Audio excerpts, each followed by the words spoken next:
MyInova Summit 2019, realização Federação Acespro e Acespro Paraná, patrocínio Master Sebrae, patrocínio Platinum CGI, patrocinadores Gold, OBR Global, Instituto Cidades Inteligentes, Tramontina e Vieira, Copel Telecom e Governo do Estado do Paraná. Patrocinadores Silver, Reut Consultoria e Contabilidade, Fomento Paraná e BRDE. Patrocinadores Bronze, Localweb Corp, Cluster2Go e Dental Uni Planos Odontológicos. Apoio.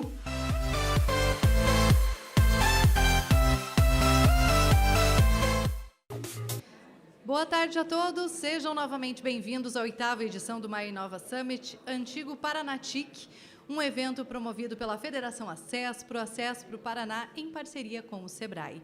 E para começarmos, eu convido a todos para assistirmos o vídeo institucional do nosso patrocinador Platinum, CGI, Comitê Gestor de Internet do Brasil. Já imaginou se você não tivesse seu direito à liberdade de expressão respeitado?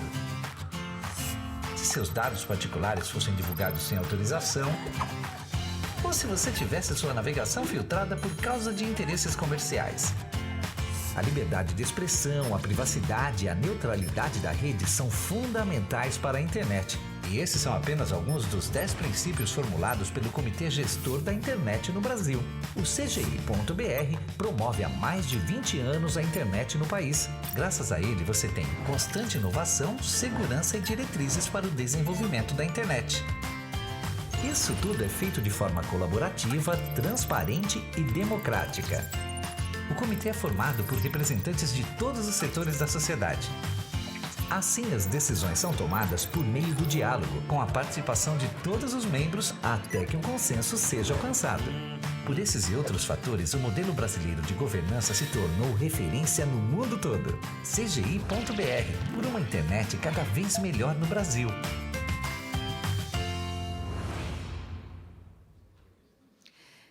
E o nosso próximo painel vai trazer casos de sucessos de empresas que adotaram uma abordagem com base no mindset de Business Agility. Para isso, eu gostaria de chamar ao palco, então, o moderador do painel, Fernando Luciano, diretor executivo da Hot Milk. Uma salva de palmas. Peço que suba ao palco também Ana Lúcia Bittencourt, CEO da Genialnet.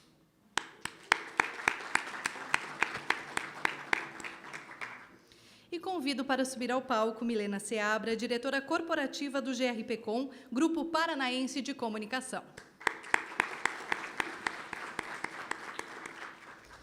Muito obrigada pela presença de todos. Com a palavra, Fernando. Muito boa tarde, pessoal.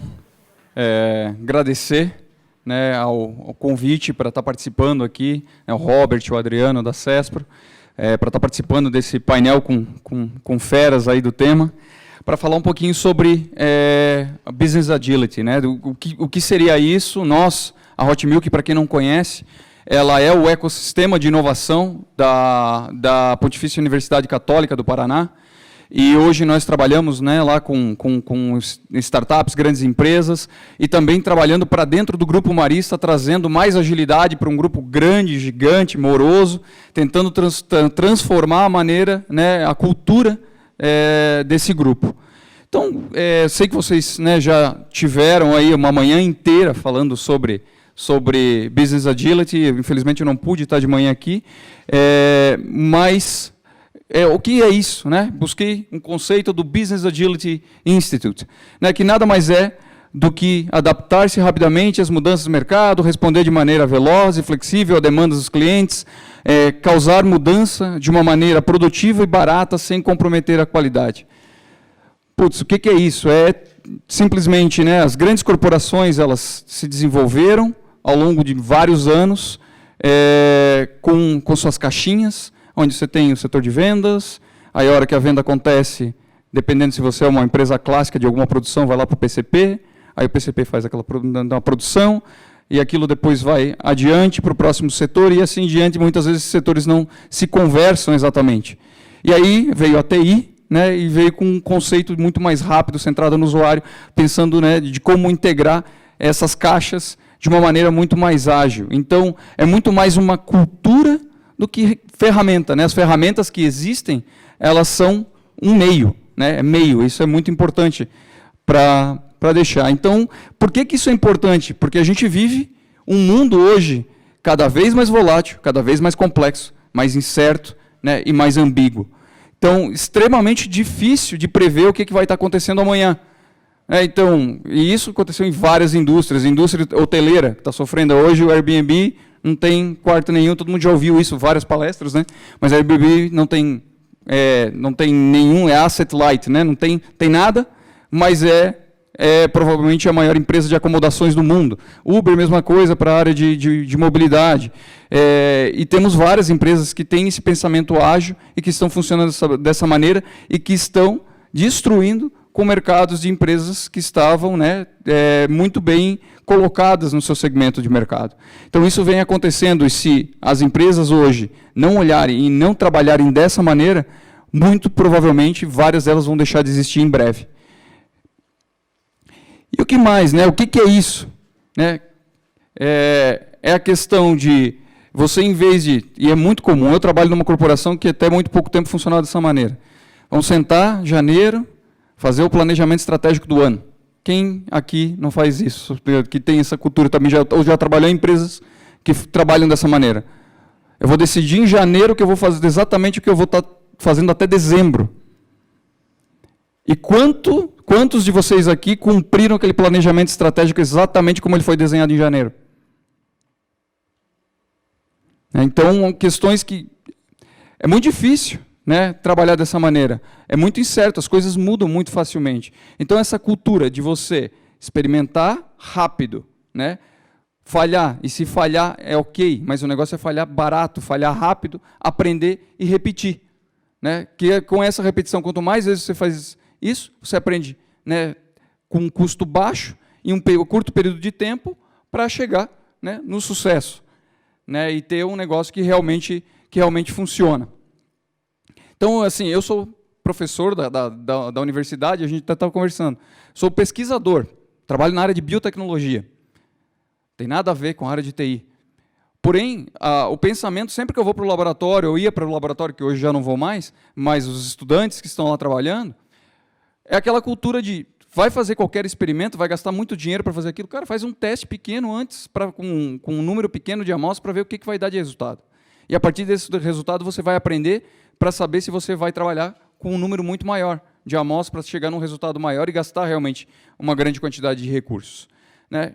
E aí, a partir daí, surgiram diversas ferramentas, e você pode escolher que ferramenta é essa. Né? Cada empresa trabalha com ferramentas diferentes. Nós, lá na PUC e no Grupo Marista, trabalhando muito agora com Squads, Design Sprint, mas aí você vai trabalhar com Lego Serious Play, Lean Startup, o que for. Esses são meios. Né? Esse pensamento que hoje a gente tem muito, né? Pensamento de startup, de ser rápido e ser ágil, isso é só ferramenta, é meio. Escolha a que funciona melhor para o seu grupo, né? Para a sua empresa, e a partir daí, então, tentar implementar a cultura. A cultura é muito mais importante do que o meio de como isso é feito. Né? A mudança é muito mais de dentro para fora do que de fora para dentro. Então, a partir daqui, era só para fazer uma fala curta, eu tenho certeza que vocês já ouviram tudo isso antes, mas para set the stage, né, para deixar as estrelas falarem mais, um pouco, né, da sua vivência profissional, e para a gente, então, fazer uma rodada de discussão. O Raul não foi chamado? Esqueceram do Raul? Isso, o Raul chegou agora. Eu gostaria de convidar você, então, Raul, para subir ao palco, para se juntar à nossa equipe. O Raul, que é diretor da Mentores. Perdão. Raul. Agora estamos completos, né, com os três empresários na mesa. Então, então agora vamos escutar um pouquinho o depoimento de cada um deles, falar um pouquinho da sua história, né, e como tem trabalhado com a questão da agilidade nos negócios, começando primeiramente então com a Ana, né, da Genialnet.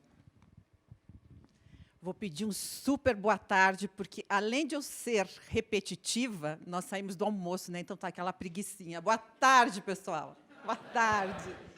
Meu nome é Ana Lúcia, sou da Genialnet. A Genialnet é uma empresa de desenvolvimento de software para a área de alimentação coletiva.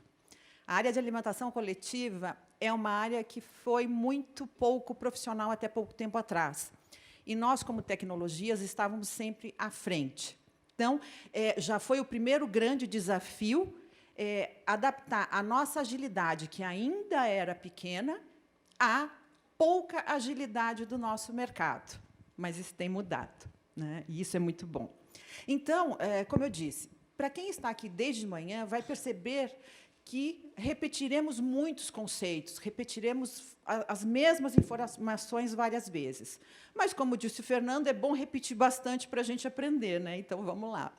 Então, o que é Business Agility? Como nós estávamos discutindo, até discutindo no bom sentido, a Milena e eu estávamos conversando, não é uma metodologia, não é um novo modismo de administração, é um mindset, é uma nova forma de pensar, que vai seguir exatamente o relógio, vai seguir exatamente a questão de agilidade de tempo, a pressa que o relógio está. Quem não diz toda hora assim, o ano está passando rápido demais, as coisas estão passando rápido demais? E isso em todos os segmentos, não é só no mundo corporativo. Então, o Business Agility vai ser uma adequação a uma nova cultura, a um novo meio social, a tudo mais o que vivemos no dia a dia. Então, é essa capacidade de nos adaptar, sempre, claro, com foco no cliente. Sem ele, não existimos.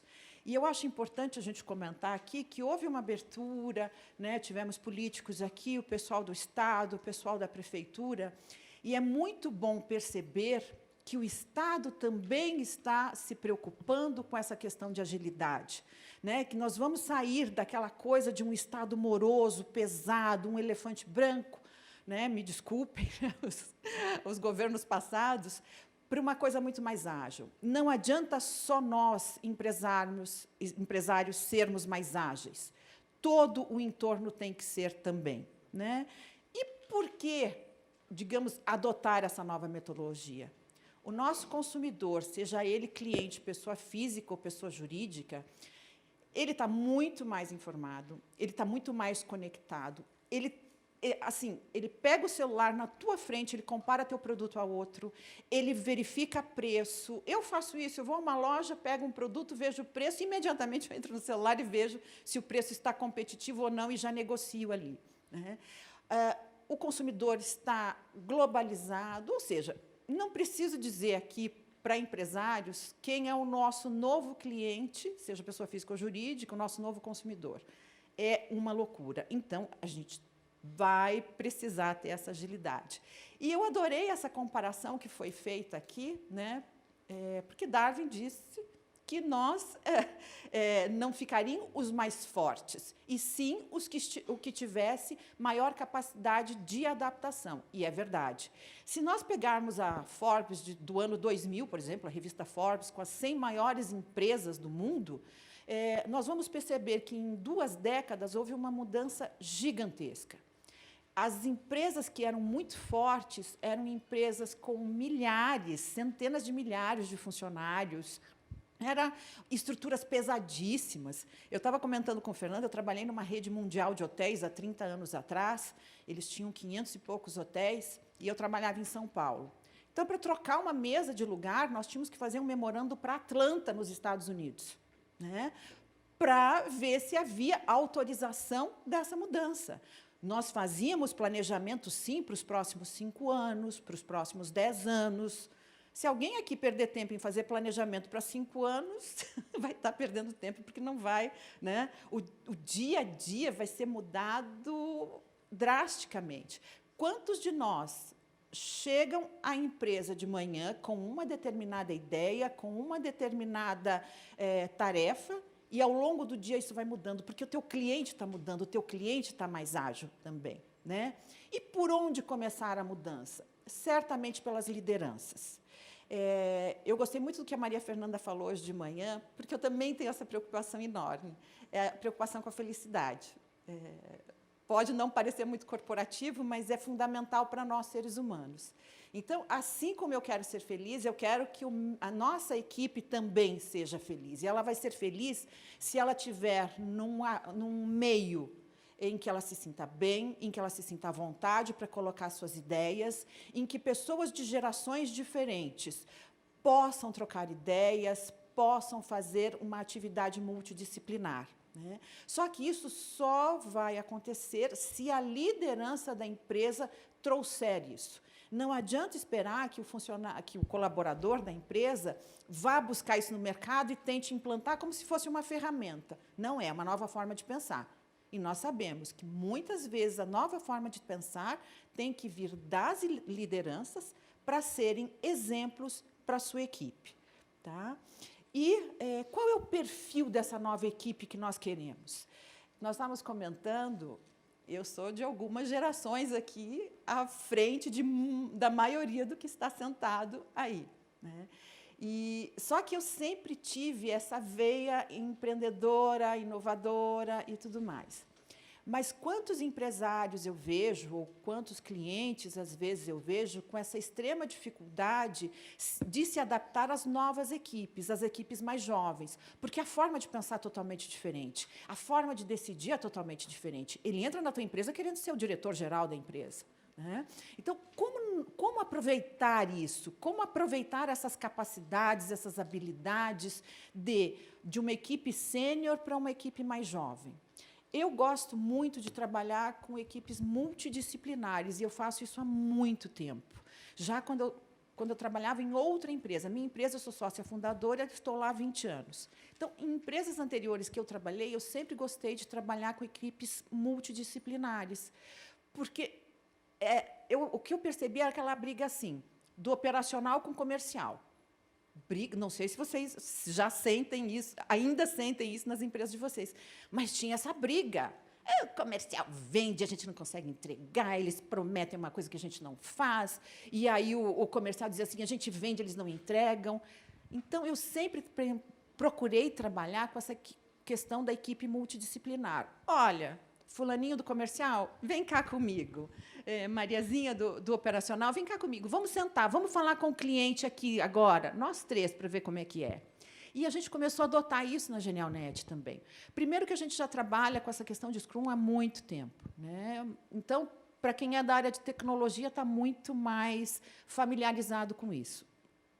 Mas a gente começou, principalmente eu, que sou da parte comercial e marketing, comecei a trabalhar com equipes multidisciplinares, né? Então, nós tínhamos um comitê com um profissional de cada área, que não precisava ser necessariamente o líder da área, tá? Para fazer reuniões, para trazer novas ideias, trazer novos planejamentos, mas de forma muito rápida. De uma reunião para outra, tinham que ter acontecido coisas. E eu passo ainda muito tempo investindo em conversar com o cliente e envolver o cliente nessas questões. Então, isso que o Fernando falou, olha, vamos entregar mais rápido, vamos errar mais rápido, vamos ser mais ágeis.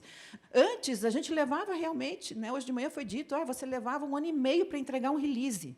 Não existe mais isso, o cliente surta se você falar em 1 ano e meio para entregar um release, né? Então, o que a gente faz hoje dentro dos novos projetos? Nós vamos fazendo pequenas entregas junto ao cliente e nós conseguimos vender a ideia para o cliente que ele é participante do nosso desenvolvimento. Então, ele testa conosco, ele participa conosco, ele dá opinião. E eu acho que isso tem sido extremamente positivo. Mas, só para fechar a questão da equipe, eu acho que a gente precisa de uma equipe que tenha bastante resiliência e capacidade de mudanças, como a gente falou hoje em inteligência emocional. Hoje, se você tiver na equipe pessoas extremamente resistentes a mudanças, teremos muitas dificuldades de levar esse novo mindset. Tá? Então, era isso que eu queria colocar, mas nós vamos estar debatendo aí mais o assunto ao longo desse painel.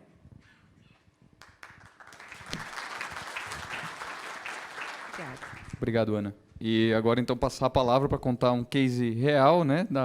Aí a Milena, que fez um trabalho enorme aí na GRPcon, vou contar um pouquinho de como foi toda essa transformação usando essa mentalidade, né, de de agilidade nos negócios.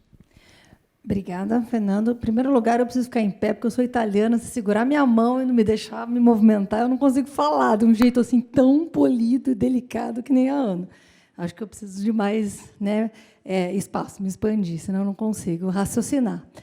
Em primeiro lugar, eu queria agradecer imensamente ao Adriano, ao Robert, toda a equipe da CESPRO. Para mim é um prazer imenso estar aqui, voltar para esse palco. Eu estive aqui quando esse evento aqui chamava Paranatic, em 2011 ou 2012, falando sobre tecnologia. E, na época, eu era uma profissional de comunicação, né, a minha formação.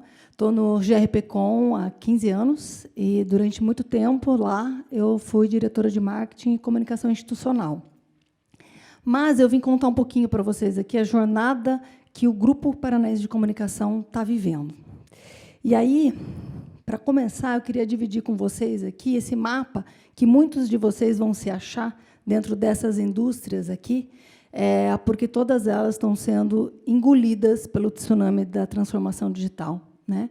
Por todo esse novo modelo, novo consumidor, nova forma de fazer as coisas, de se relacionar com o mercado.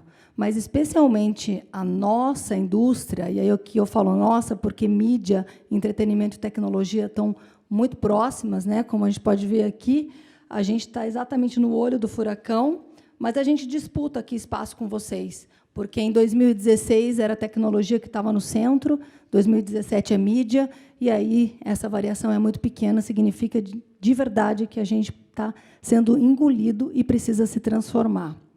E quando a gente olha para isso e olha, né, um tsunami vindo na nossa frente, né, como um grupo de comunicação, a gente percebe que a nossa cadeia se transformou completamente. Mudou o modo de produzir conteúdo, de distribuir conteúdo, de monetizar conteúdo, ou seja, mudou o jeito da gente fazer algo que a gente sempre fez durante praticamente 100 anos. E eu falo 100 anos porque o Grupo Paranaense de Comunicação é composto desses veículos aqui, que muitos de vocês conhecem, né? A RPC, com suas 8 emissoras afiliadas à Rede Globo, no estado do Paraná, a Gazeta do Povo, que este ano completou 100 anos, um jornal centenário, que teve a coragem de se reinventar, né? Deixou de ser um jornal impresso, um quality paper numa cidade como Curitiba, que não vai mais circular no impresso. Isto é uma loucura, né? E foi assim que foi interpretado por muitos, né? A gente foi matéria da Exame, da Veja, da Folha do Estado, contando o primeiro jornal que realmente virou 100% digital.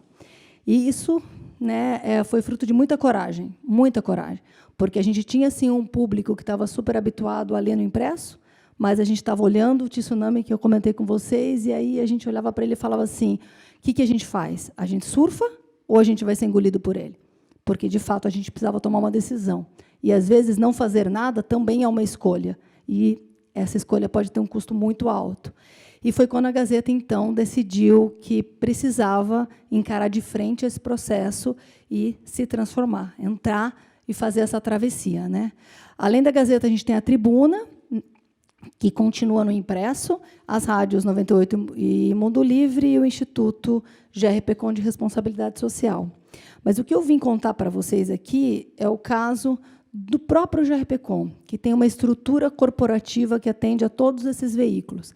Eu podia vir aqui ficar uma hora falando do case da Gazeta, porque ele é realmente incrível, e hoje a gente recebe jornais de praticamente todo o país e América Latina para entender o que foi feito, como foi feito e o sucesso, né, que a gente está obtendo. Em outubro, fomos o jornal mais lido desse país, né? Hoje, a Gazeta é o 4º, brigando, né, pelo 3º, 4º lugar ali com o Estadão. Um mês a gente passa eles, um mês eles passam a gente, mas a gente está muito próximo de ser o 3º maior jornal desse país, 100% no digital. E por que eu vim falar do case GRPcom do ponto de vista de estrutura corporativa, de back-office? Porque eu sempre fui, né, da área de comunicação, mas na área corporativa do grupo, né? Então, eu sempre, como marketing corporativo, atendi todos esses veículos. No final de 2015, ao perceber a necessidade de toda essa mudança que o grupo precisaria viver, o Guilherme, que é o CEO, me fez o convite de assumir a loucura de transformar 4 áreas corporativas, entre elas tecnologia, administrativo, financeiro, contábil, gestão de pessoas e a minha própria área, que era comunicação, em uma única diretoria. Uma diretoria de serviços corporativo, e com um único objetivo e um pequeno desafio: transformar um Titanic, uma área extremamente eficiente, mais pesada, com quase 200 pessoas, extremamente tradicional de um modelo de gestão, com processos bastante hierarquizados e burocráticos, em uma lanchinha rápida, ágil, que desse conta de responder à necessidade que esses veículos teriam. Porque o mercado estava gritando e eles precisavam de alguém de back-office lá atrás que conseguisse compreender que a gente precisava entregar numa outra velocidade. E foi aí que eu, muito maluca, saio lá da cadeira de comunicação e marketing e assumo esse desafio. E por que eu assumi esse desafio? Porque eu acreditava que isso era possível, né? Poderia ser loucura, sim, mas eu acreditava que era possível, porque eu acreditava que era possível fazer através das pessoas. Então, hoje de manhã, quando eu escuto o Michael falar, né, quando eu escuto o Luiz falar, tudo que a gente ouviu aqui, eu falo, opa, acho que eu não estava tão louca assim, né? Acho que faz muito sentido tudo isso que a gente fez lá. E eu gostaria de destacar aqui 3 pontos que fizeram parte desse processo todo, né? Então, em janeiro de 2016, eu assumo esse desafio, e ele foi baseado, né, em governança e propósito, porque a gente primeiro precisava ter uma clareza de para onde a gente estava indo e por que a gente estava indo. Né? Como é que eu falo para as pessoas que a gente vai mudar completamente a estrutura que elas estavam habituadas, muita gente com 20, 25 anos de casa, né? Especialistas técnicos. Eu não era especialista em TI, eu não era especialista em gestão de pessoas, nem administrativo financeiro, mas eu acho que eu era boa de lidar com gente.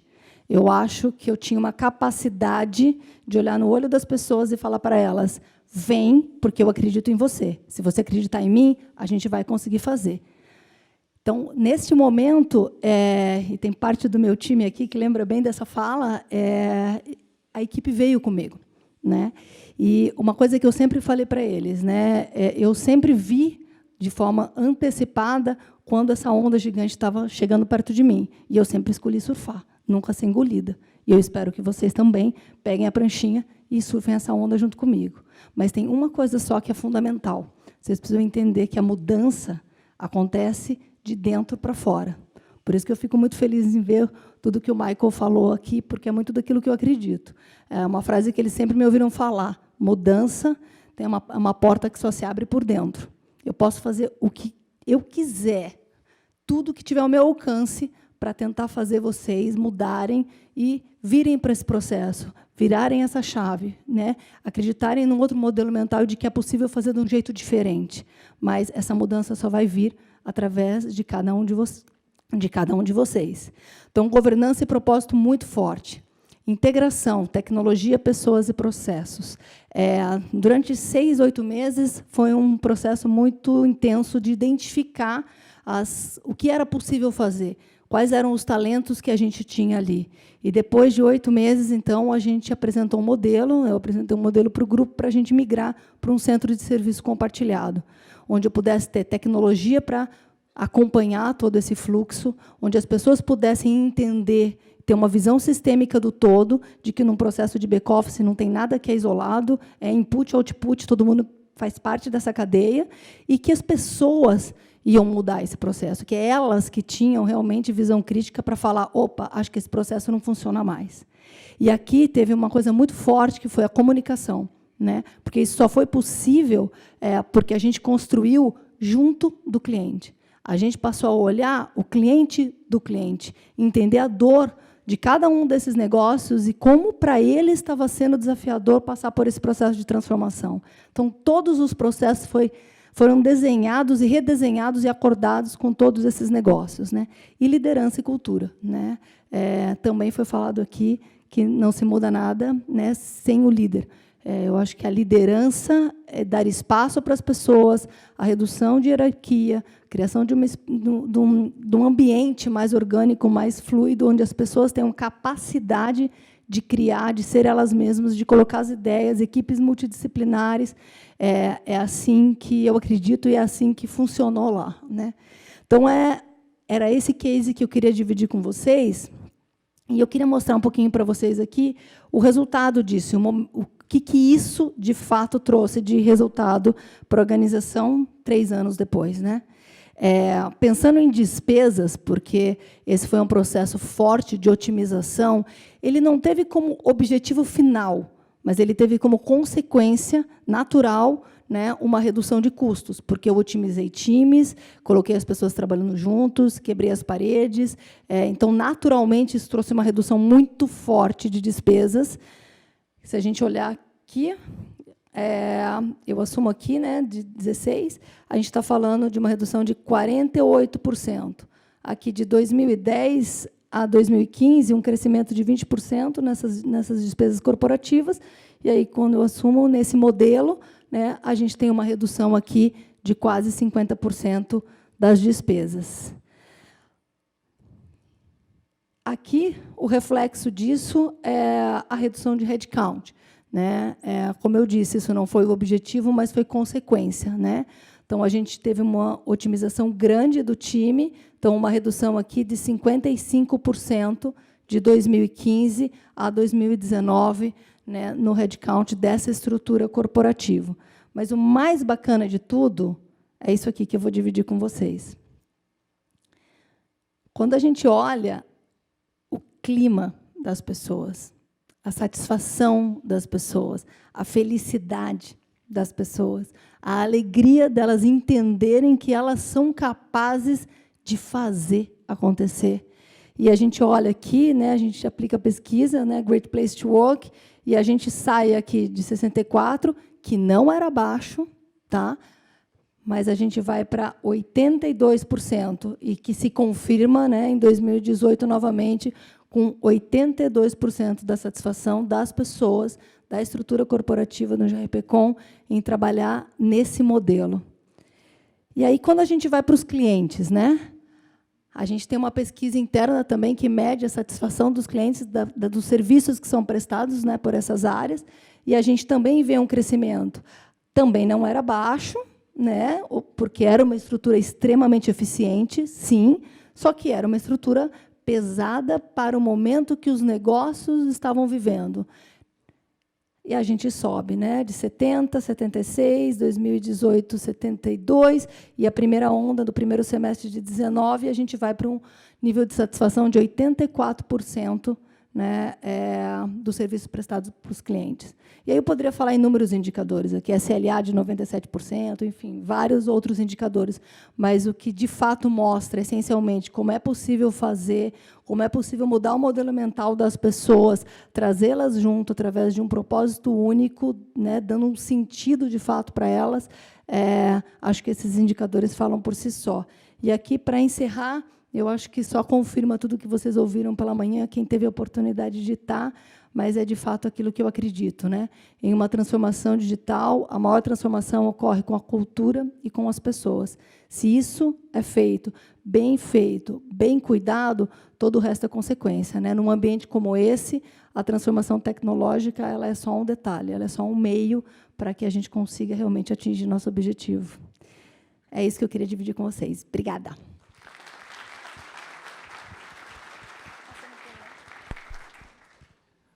Parabéns, Milena, pelo belíssimo trabalho e gerando valor para dentro da empresa, né, e para fora. Isso aí é essencial, não só para o cliente, mas também para o colaborador. Fantástico.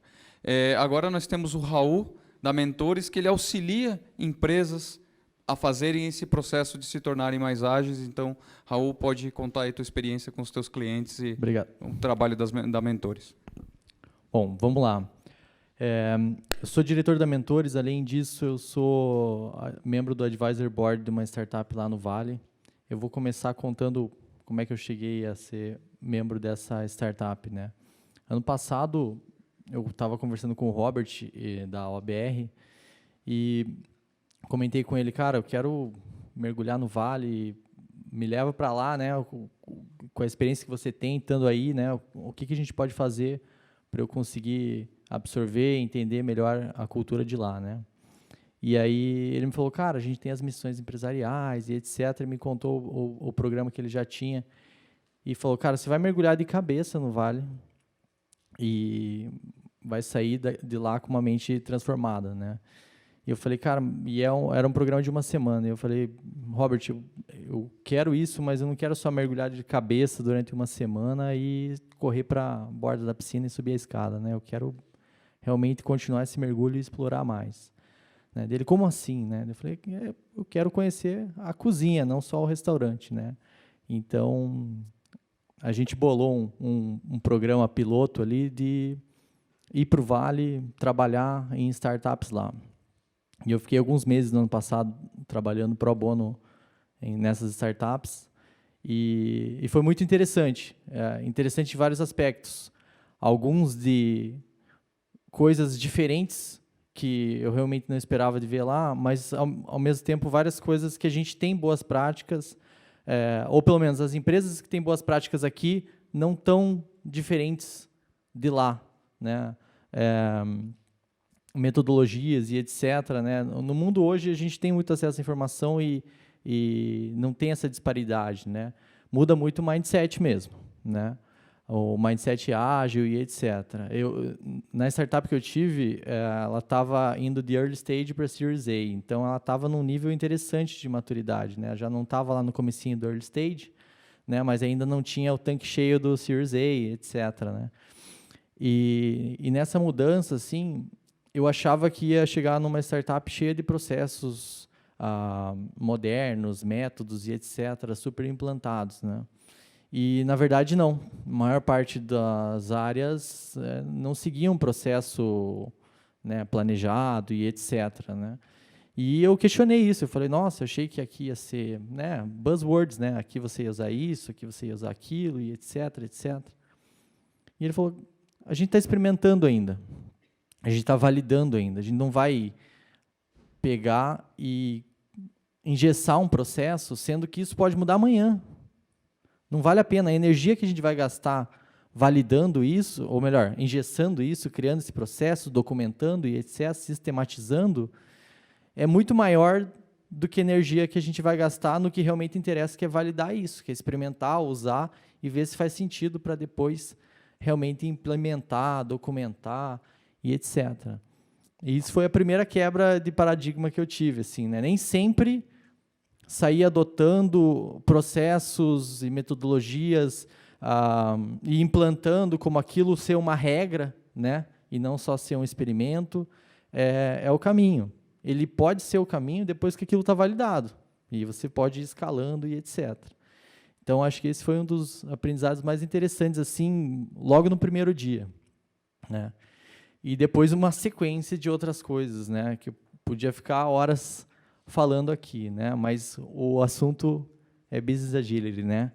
Então, enfim, boas práticas que eu vi que a gente já praticava aqui o Design Sprint, que é algo que a gente pratica bastante na Mentores em clientes nossos, né? É algo criado lá, mas que a gente aplica muito bem aqui, e tem cases muito interessantes de empresas que estão experimentando isso e colhendo vários resultados, né? Em especial aqui em Curitiba, né, a gente pratica bastante isso com o Grupo Boticário, né? A Mentores ela trouxe essa metodologia para o Grupo Boticário alguns anos atrás, e foi bem interessante. Partiu de uma demanda de TI, né, e acabou entrando no grupo como um todo, né, se tornando parte da cultura, porque hoje, quando eles têm uma demanda, ou seja, quando eles têm uma dor, eles param de pensar em levantamento de requisitos, vão contratar uma consultoria ou uma fábrica para desenvolver essa solução, e depois que estiver pronto, a gente vai usar e descobrir se aquilo nos ajuda ou não, né? Muitas empresas tomam essa atitude e perdem muito com isso, perdem tempo, investimento, recursos, né?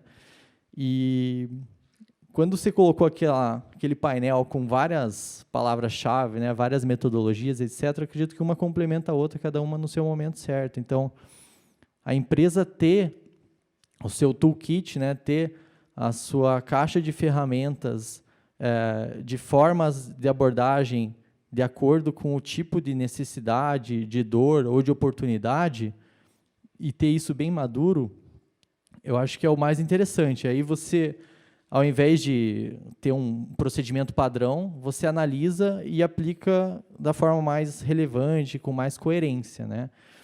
Nesse caso do Design Sprint que a gente estava falando, né, a gente começou lá no Grupo Boticário com um case bem legal. A dor era o seguinte, né, o auditor dentro do grupo, ele audita fornecedores de fora e etc, né? E essa auditoria era feita no papel e caneta. E aí a dor era, peraí, né? Papel e caneta, indústria 4.0, acho que não combina muito, ele perde um tempasso, né? 2 dias de auditoria, mais 3 documentando isso do papel e caneta para planilhas em Excel e etc, sendo que ele manda relatórios que nunca consegue fazer um follow-up porque não tem tempo para isso, né? Então, vamos rever esse processo. Sempre surgem as ideias que você acredita que é uma bala de prata e etc, né? E é o grande perigo, né? Sair desenvolvendo em vez de ser ágil, experimentar e etc, né?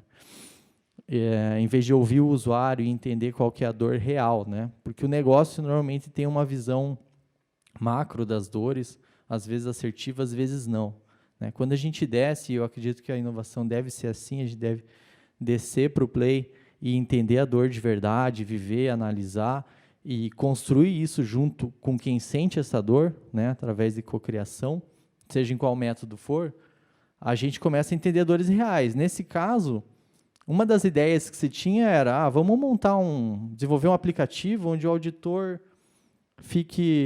grave a auditoria e essa auditoria se transforma em texto. Então, aí a gente resolveu o problema dele ficar escrevendo no papel e caneta, né?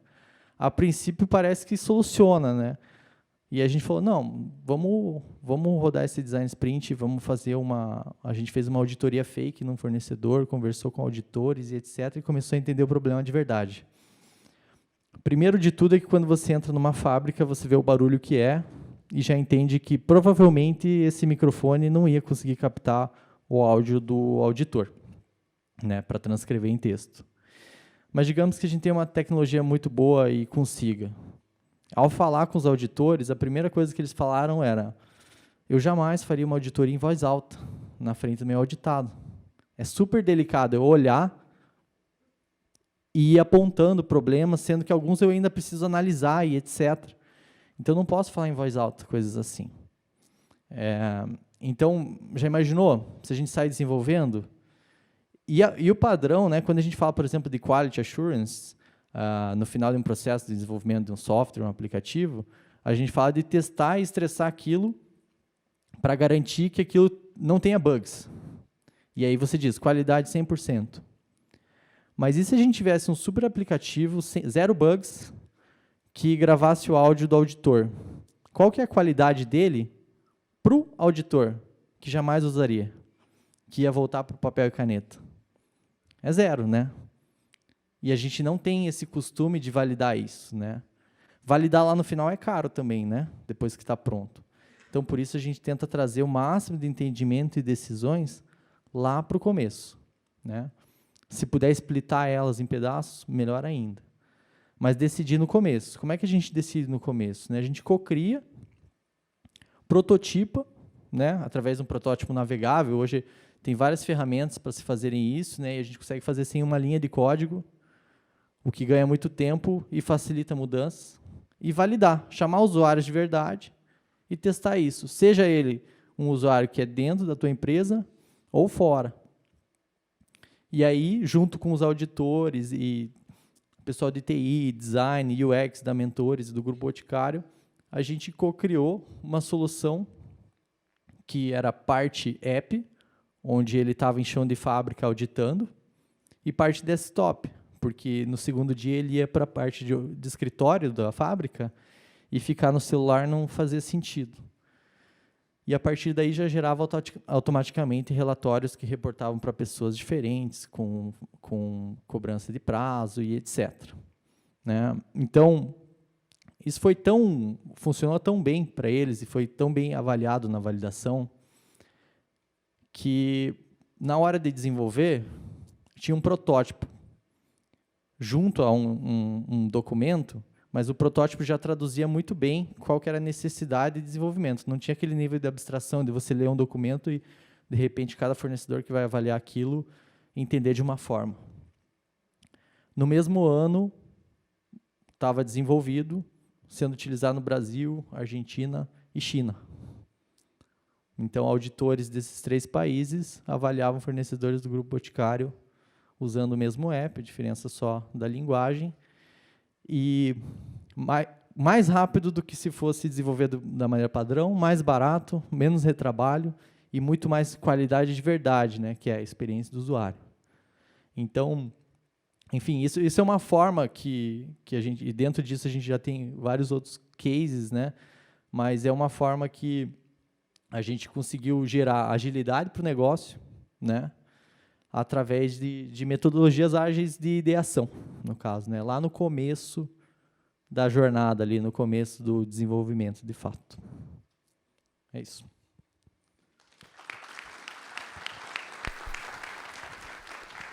Muito bacana o case, trazer a experiência de como vocês têm auxiliado aí uma grande empresa, uma grande corporação, de como ter essa cultura um pouco mais ágil.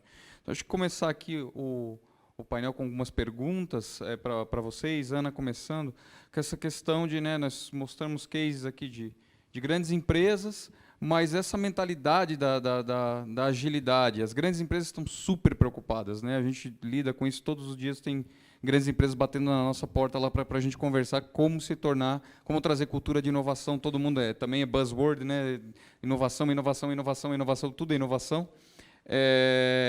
E que querem mudar essa cultura, mas assim, temos uma enormidade de pequenas e médias empresas que não necessariamente são startups, né, que já nasce com essa cultura, né, assim, esse tipo de mentalidade serve, o que você acha, né, serve para qualquer tipo de empresa, aonde isso pode ser aplicado?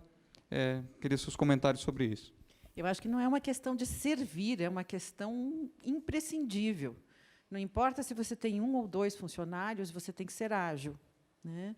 E, aliás, né, quanto menor, mais facilidade dessa agilidade você vai ter, porque, numa grande corporação, com muitos níveis hierárquicos, o processo da agilidade é um pouco mais lento, né? E o pequeno precisa, é fundamental, por uma questão de sobrevivência, ter essa agilidade, porque a concorrência é voraz. Então, a gente tem que avaliar.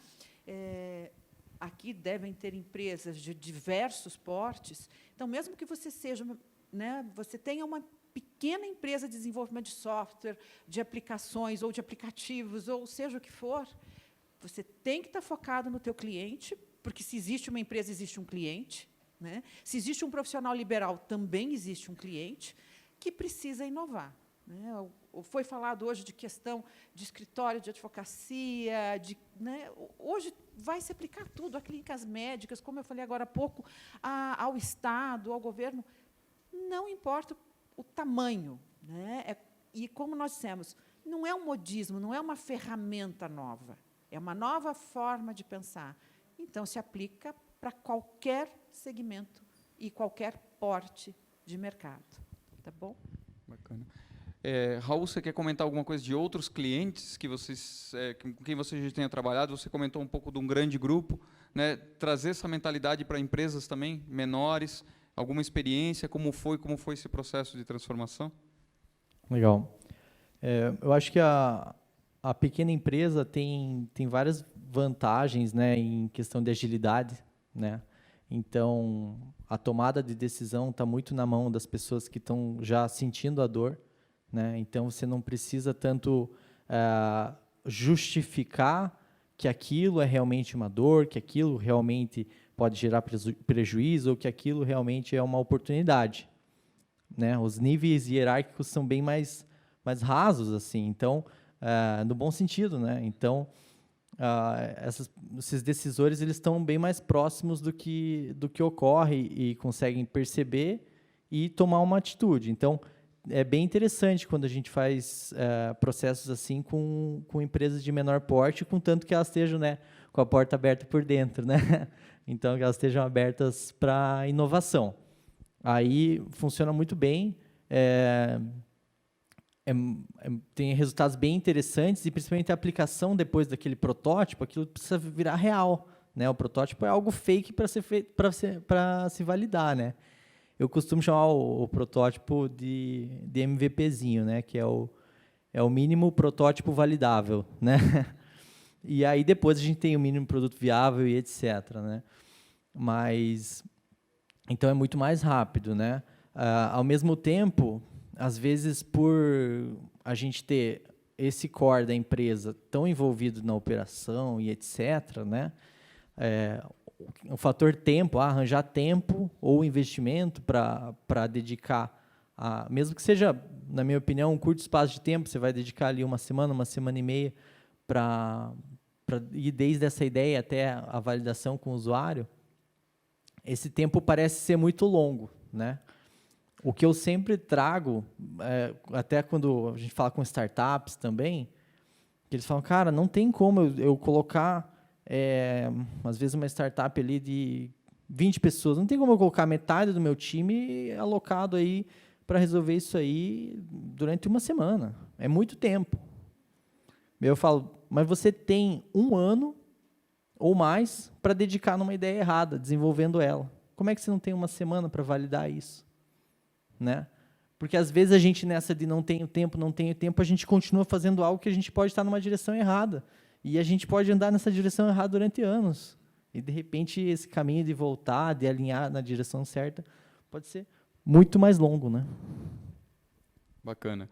E agora, pegando esse gancho, né, da porta aberta por dentro, eu queria perguntar para a Milena, que eu acho que vale muito a pena contar o caso riquíssimo aí da Gazeta, que transformou completamente o seu negócio nos últimos anos, saindo do papel para 100% digital.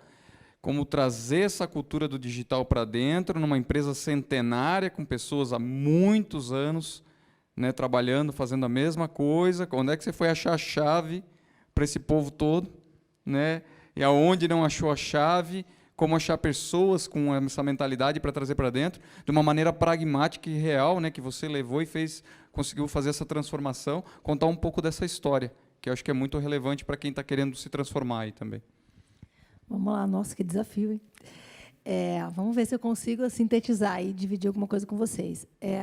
No caso da Gazeta em si, né, porque o case específico que eu trouxe aqui, eu trouxe da estrutura corporativa, que é o back-office, mas no caso da Gazeta em si, é ainda mais complexo, né? Porque a gente está falando de jornalistas, que é quem produz o conteúdo, quem tinha um modelo mental de produção desse conteúdo de um jeito diferente, e contar para eles que aquela rotativa vai parar de funcionar e que eles vão ter que produzir de um outro jeito e que eles não vão mais ser aqueles repórteres que vão para a rua e vão mergulhar na matéria, mas eles vão mergulhar na matéria, eles vão entrevistar, eles vão filmar, eles voltam, eles vão editar, e eles vão colocar a matéria no ar e eles vão acompanhar a performance daquela matéria, se aquela matéria está realmente tendo audiência ou não. Então, imagina a mudança, né, no drive que esse jornalista precisa ter. Então, sim, um desafio muito grande, né? Acho que a Gazeta foi muito ousada. Hoje, né, convido a todos que tiverem vontade de conhecer e de ir até, né, hoje a Gazeta. A redação funciona com inúmeros painéis e realmente uma respiração de segundo a segundo pela informação e pela performance, porque no mundo digital é assim que funciona. Totalmente diferente do que era anos atrás. Alguns passos, né, foram importantes, né? A mudança do espaço físico para a Gazeta foi muito fundamental, né? A gente estava antes num prédio, quem conhece Curitiba, ali na Carlos Gomes, onde ficava a redação, logo do lado as rotativas. Então, tirar aquelas pessoas de lá, todas irem para um único ambiente, sem paredes, né, muito mais limpo, clean, moderno. Então, investir realmente na capacitação das pessoas para elas compreenderem o que é performance no digital, né? Porque antes era esperar a pesquisa do Marplan para saber o quanto, né, de fato, a gente era capaz de atingir. Naquela época, a gente estava falando aí de 550, 600 mil pessoas mês, né, alcançadas pelo papel, e hoje a gente está falando aí de 20 milhões de pessoas, né? Em outubro foram 43 milhões de pessoas diferentes alcançadas, né, que tiveram realmente contato com o conteúdo da Gazeta. Então, as proporções mudam, né, completamente. Então, a gente contratou matemático, estatístico para trabalhar dentro da redação. Então, assim, é um processo. Isso não tem fim. A gente brinca que é uma travessia, a gente está realmente no meio dela. Acho que chegar do outro lado é realmente provar esse novo modelo de negócio, porque é importante destacar que a Gazeta, a grande mudança não foi ela sair do papel e ir para o digital. A grande mudança da Gazeta foi a mudança no modelo de negócio, que era até então 100% baseado em publicidade. A receita de assinaturas era uma receita marginal, né? O negócio da mídia era baseado na publicidade, e aí vem Google e Facebook, que representa aí 95% hoje de todo investimento em mídia digital nos Estados Unidos, está na mão desses dois gigantes. Então, todo o resto praticamente não existe. Então, a publicidade, sim, desapareceu dos jornais. Então, a grande mudança foi no modelo de negócio, que era baseado na publicidade, passa a ser baseado na recorrência e na venda de conteúdo, na venda de assinaturas. Então, desenvolver realmente um conteúdo de qualidade passou a ser o drive que já era essencial, mas agora é o que mantém, de fato, esse negócio vivo, né? E agora uma pergunta para os três aí, né? De questão, ok, a mudança, o negócio foi extremamente importante, né? São importantes, mas assim, ela começa por pessoas. Como virar a chave nessas pessoas, né? Como fazer essa cultura implementar? É top-down? É bottom-up? Como é que funciona? Quais são as melhores sistemáticas para trabalhar com isso, né, na experiência de vocês? Como é que... Começo? Pode começar e eu quero que os três comentem. Tá. Acho que vou falar um pouquinho da minha visão e da minha experiência, né? Acho que o primeiro passo é as pessoas têm que entender o porquê, né? O porquê. O que está acontecendo e por que aquele movimento está acontecendo. Então, transparência, deixar as pessoas cada vez mais conscientes do que está ocorrendo, tratar a gente grande como gente grande. Porque, às vezes, nas organizações, a gente tende a tentar proteger e, realmente, isso não funciona. Então, deixar claro o porquê. Se as pessoas sabem o porquê, qualquer como é possível, elas vão lutar por aquilo, né? E depois, eu acho que é despertar o talento em cada um, né? Eu acho que todos todos devem ser convidados para esse processo, né? No nosso processo lá, a gente praticamente não teve troca de liderança, a gente teve uma redução, sim, de headcount, mas são as pessoas que começaram esse processo comigo lá atrás, estão comigo até hoje e vão dar continuidade para esse processo num novo ciclo, né? Então, eu acho que é deixar claro para as pessoas o porquê, e fazê-las acreditar que é possível no talento de cada um. E aí você tem que deixar, porque o vir ou não, aí realmente é aquela maçaneta que só tem por dentro, que eu comentei. Nós falamos bastante de clientes, né? Mas o quê? O que é você oferecer valor para esse cliente? E o que eu sinto, essa questão de valor, quando você transforma alguma coisa e oferece um valor adicional a ele, né, o cliente se sensibiliza. Então, no caso da Gazeta do Povo, por exemplo, né, existe um apelo ecológico gigante. Imagina a quantidade de papel que deixou de ser impressa e etc. Né? Então, isso tem a ver com propósito também. E aí, quando entramos para dentro de casa, como é que a gente faz para que a equipe se envolva nisso? Na minha opinião, é a questão da sensibilização através de um novo propósito que você está colocando ao mercado e um novo valor que você está dando ao seu produto. Então, eu acho que a Milena respondeu que eu ia responder também. Você precisa dizer por quê. Mas talvez até antes do porquê, é sensibilizar. Porque, às vezes, a pessoa até sabe por que ela tem que fazer, mas ela não está sensível a fazer, ela não quer fazer. Então, quando você mostra para ela qual é o resultado esperado e que esse resultado vai trazer não só a organização, mas como o mercado, a comunidade e tudo mais, vai trazer um valor agregado, eu acho que você consegue com que as pessoas se envolvam mais nesse propósito. Eu percebo muito isso principalmente na nova geração, até nos meus filhos, tudo que eles fazem, eles querem ter um propósito. Eles não querem fazer só por fazer, só para receber um salário, só para... Né, salário é palavra antiga, né, mas para uma remuneração. Eles querem ter propósito, eles querem ter valor no que estão fazendo, eles querem se sentir produtivos. E quando você mostra à equipe que o trabalho dela, engajado ao trabalho do restante da equipe, vai fazer diferença dentro da empresa, dentro do mercado, dentro da comunidade, você traz de forma muito mais fácil e ágil esse pessoal para trabalhar junto com você nessa nova ideia. Eu só queria, antes até de passar o microfone, se o pessoal da organização conseguir colocar aquele slide que eu prometi do meu contato, joia, obrigada. Legal. Na minha opinião, transformação digital tem muito mais de transformação do que de digital, né? O digital é uma consequência, né? Ou talvez um meio. Mas o que a gente procura fazer, né, para engajar e para transformar, né, é convidar as pessoas para fazerem parte, né? Ou seja, lógico, precisa ter uma sensibilização para isso, né? Mas pegar as pessoas que são realmente envolvidas ou comprometidas nesse processo, né? Seja pela dor ou seja pela oportunidade que pode influenciar para elas, né? E convidar elas para co-criar conosco, né? Ou seja, trazer os seus insights, dar suas opiniões e etc. E ela fazer parte da criação dessa mudança, né? Uma vez que você ajudou naquele processo de construção daquela mudança, você não vai criticar. Se você vê um problema, você vai levantar a mão, você vai tentar ajudar a corrigir. Você não vai estar no papel de espectador apontando dedos, né? Aquilo foi feito por você também, né?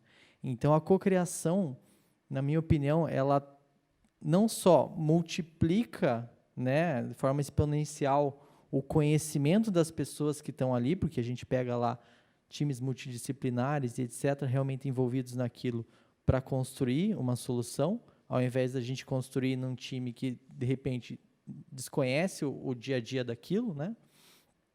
Além de você ter esse conhecimento exponencial, você tem um engajamento que é, assim, incomparável.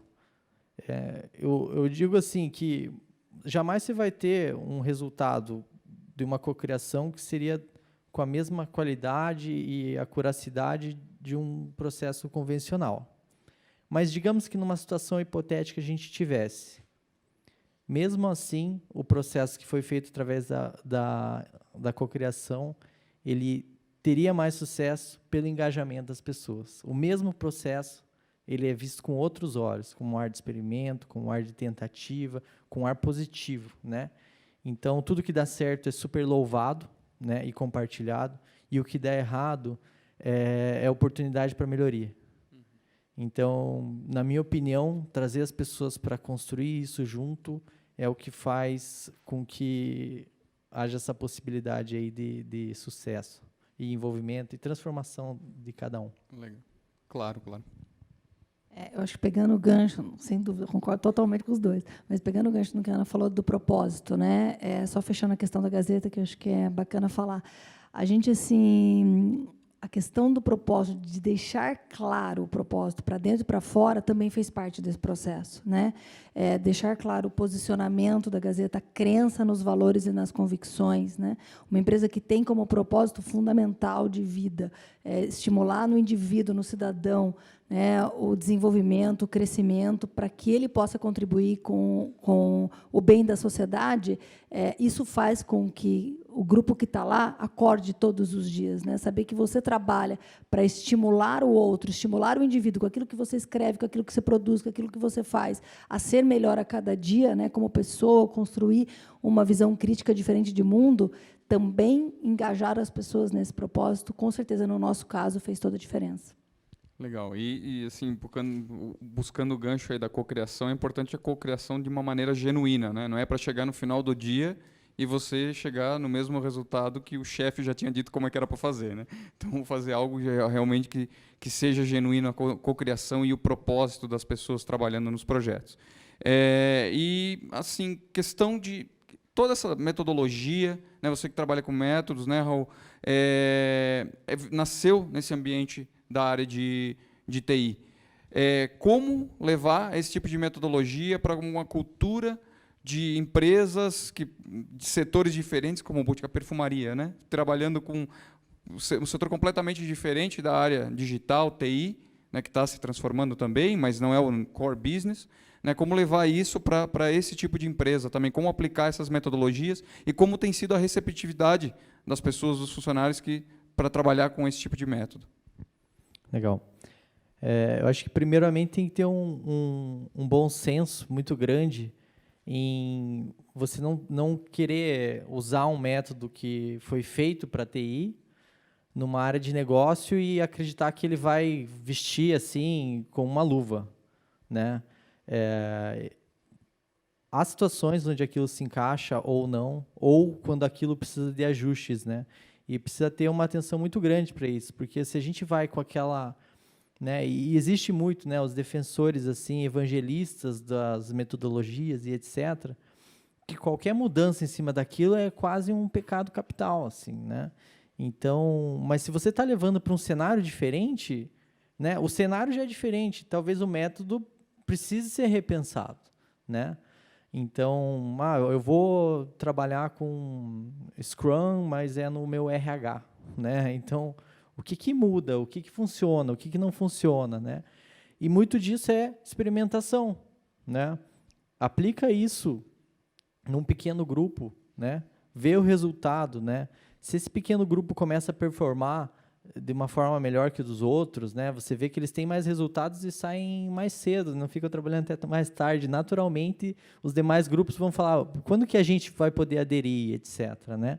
E assim você vai aprendendo e vai escalando essas mudanças, né? Então, acho que tem que ter essa visão de entender várias metodologias para saber qual é a mais adequada, de qualquer forma experimentar elas e estar aberto a mudanças e adaptações, né?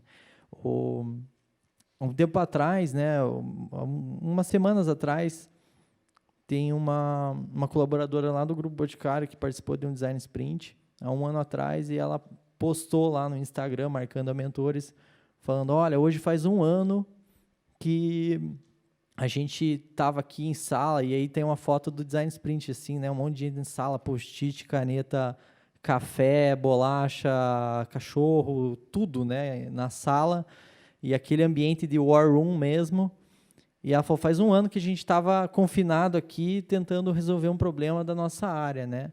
E hoje eu sou feliz em dizer que eu participei dessa mudança e que isso gera mais valor para a nossa área, mais resultado para a nossa área, poupa muito trabalho nosso e etc.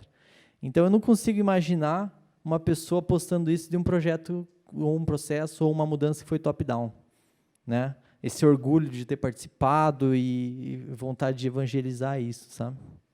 Legal. Ana, você quer complementar? Só complementando, nós estamos falando de mindset e estamos falando de ferramentas, que são coisas muito diferentes, né?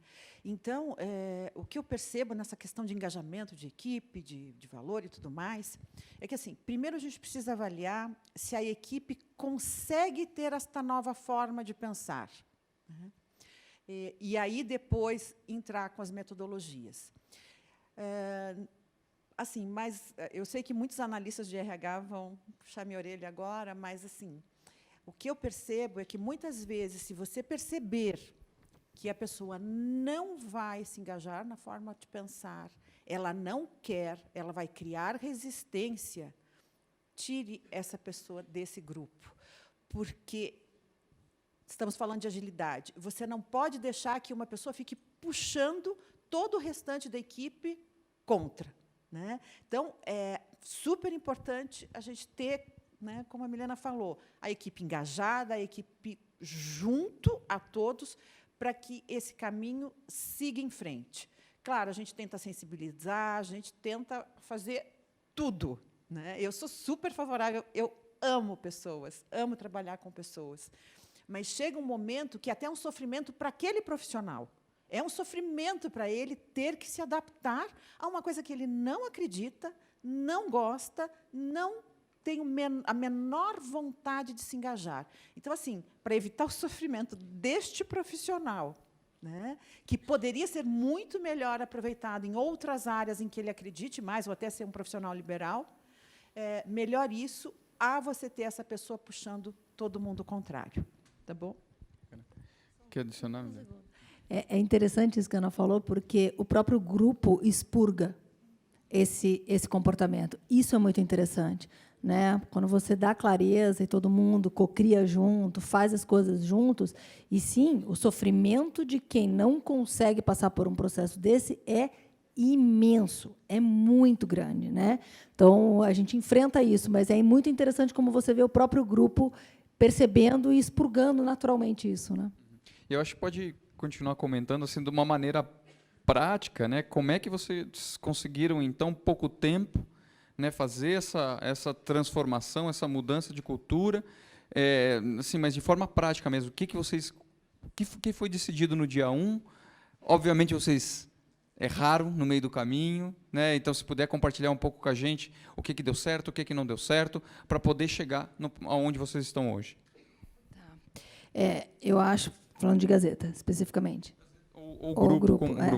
Foram 2 movimentos, eles foram paralelos, né? A gente começou o movimento no corporativo um pouquinho antes, mas foram movimentos paralelos. O corporativo foi no final de 2015, a gente toma a decisão em janeiro, eu assumo 15 dias antes de um go live de um RP novo. Assim, imagina a loucura que não foi. E ali teve um primeiro aprendizado.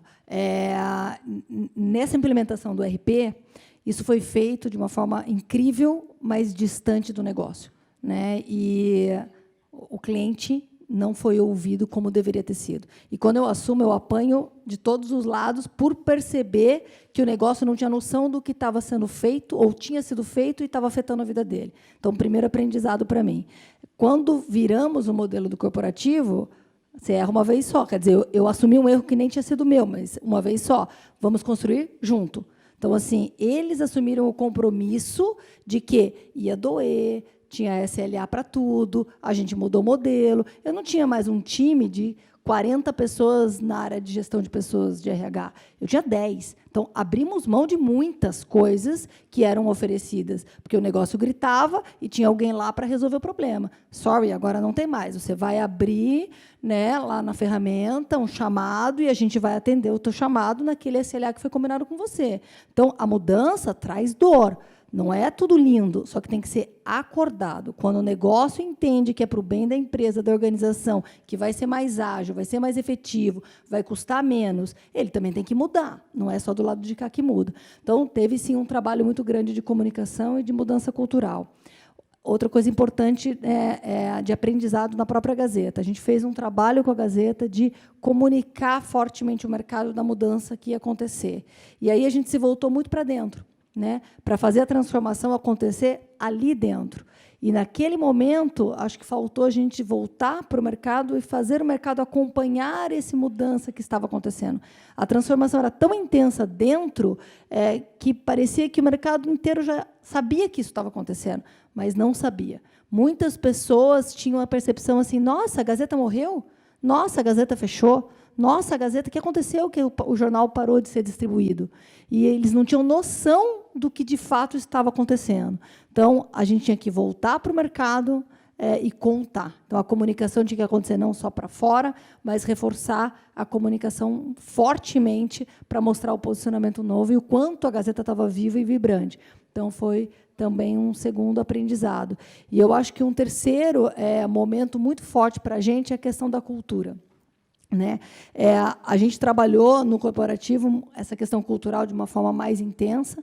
A Gazeta, num momento de mudança, ficou muito mais focada em projetos e em fazer tudo isso acontecer. Então, chegou um momento que a gente parou, a gente teve que redesenhar realmente todos os nossos valores internos, ajustá-los, na verdade, e aí chamar toda a liderança para falar, olha, agora é essa empresa que a gente é assim que a gente precisa caminhar. Esses são os nossos, né, valores, e o coração deles é realmente a construção de uma sociedade melhor.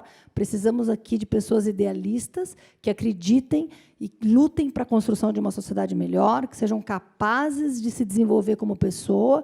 Então, o nosso segundo realmente buscar a ser melhor a cada dia como pessoa e como profissional, e ser capaz de inspirar o outro, porque isso não está mais no papel do líder. Todos são capazes e necessitam inspirar. Não é só mais o líder que precisa ter esse papel, né, para que, de fato, a gente possa fazer as coisas acontecerem, né, realizar as coisas. Então, acho que foram esses 3 momentos, assim. Bacana. Nosso tempo está quase acabando. Eu queria abrir se alguém da audiência gostaria de fazer uma pergunta.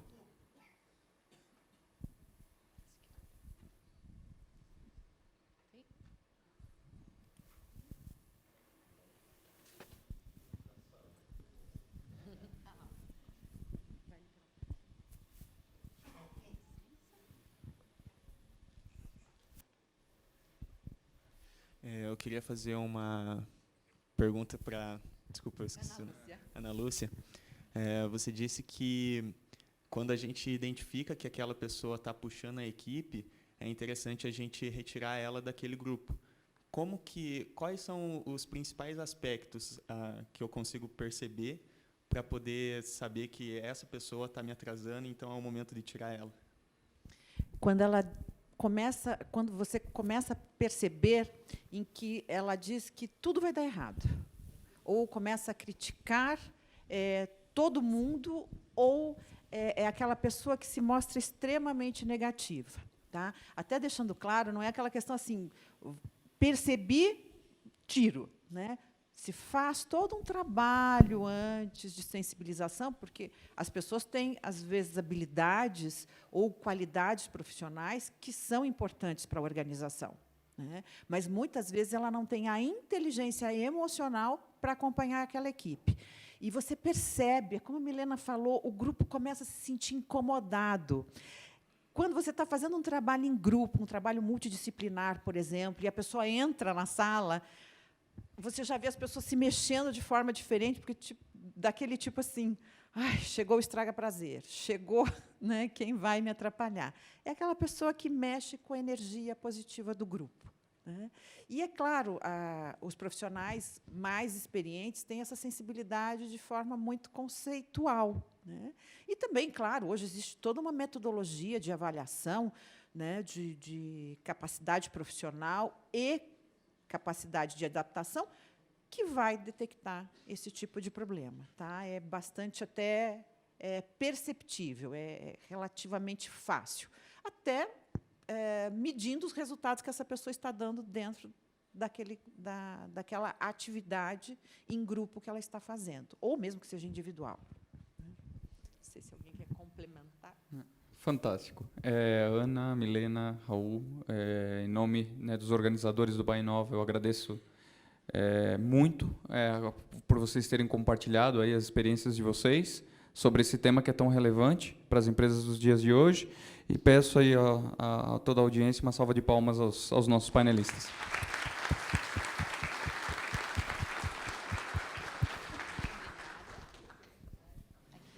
Muito obrigada. Obrigada a todos, ao moderador e também aos painelistas, por esse momento aqui conosco.